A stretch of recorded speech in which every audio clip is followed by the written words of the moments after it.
Len, bumati ka muna, Len. Binabati ko nga pala yung mga tito at tita ko dyan sa San Mateo Rizal at yung mga prof and schoolmates ko dyan sa Colegio de San Gabriel Arcangel at sa stylist kong si Mama Aki at si Tito Joey at si Raymart Lacson and MJ rin yun. Maraming salamat po. Dahil nandito ako. Len, okay, anong course mo? Tourism student po. Saang school? Colegio de San Gabriel Arcangel. 4th year na po sa pasukan, Will. Bakit ka sumali? Kasi Will, exposure din po to kasi nagtatalent po ako. Malay ko po baka ma-discover ako ng GMA artist. Kunin niyo na po ako. Oh, bakit hindi? Mali mo. Gusto mo maging artista? Yes, Will. Last Tuesday, nag-taping po ako kaya ako may pasa dito. Ay, Kasi ano? sa bihag. Yung role ko po kabet. So, paano eksena? Yan, ganito. Yan. Ikaw yung misis, pero tignan mo ang itsura mo. Ang pangit-pangit mo, kaya malamang maghahanap ng mas maganda at mas sexy yung asawa mo. Pampalit sa'yo dahil matanda ka na. Bakit nakatinga kay Ana Feliciano? Oo, sagot. Bigyan mo kagad ng mikropono. Ayan, okay. Eksena kayo. Matanda nga ito, maasim pa rin. Hay! Ikaw! Tanda!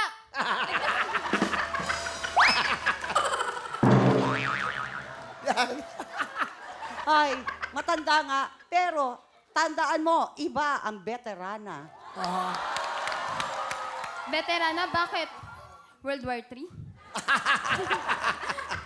Paggera. Tinuro mo eh. Hindi ko tinuturuan yan. Dahil yan.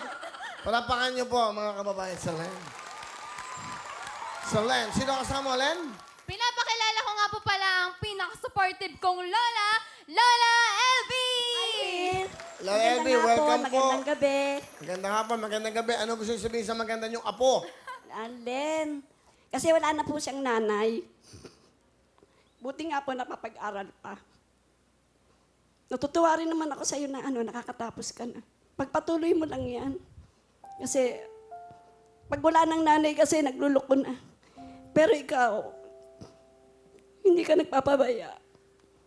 Kahit na walang-wala tayo. Kaya ba ayaw kong sumama sa'yo? Iiyak lang ako eh. Sana, total mag-ano ka na, mag-graduate ka na. Baka makakuha ka ng magandang trabaho. Gusto ko bago ako mawala, nasa magandang ka ng maganda ka ng kalagayan, maayos ka na. Kasi mahirap na iwanan kita. Kasi wala ka ng wala kang nanay, iwan pa kita. Mahal na mahal ka namin. Tandaan mo lang yan. Nay. Sensya na kung pinag-aalala kita kung pag-uwi ko galing taping gabi na or aalis ako ng 12 a.m. para sa call time kasi maaga, tapos mag-aalala ka ng sobra. Yung pagtitaping, yung nakukuha ko doon, ayun yung binibigay ko sa inyo para makatulong tayo, makaraos man lang sa isang araw. Ayaw ko naman maliitin tayo ng mga kapitbahay natin kasi nga wala na si Mama. Biglaan, sobrang hirap. Tas salamat dahil ikaw yung nagiging tatay at nanay, lola pa dun sa bahay. Nay, mahal na mahal kita, Nay. Mahal na mahal din kita. Tandaan mo lang, andito lang kami para sa'yo. Okay, din na sinabi na. Thank you po. Lola, bigyan mo ng jacket si Lola. Lola? Thank you po. Len, meron kang 10,000. Thank you, Will! Buka mo na, Len.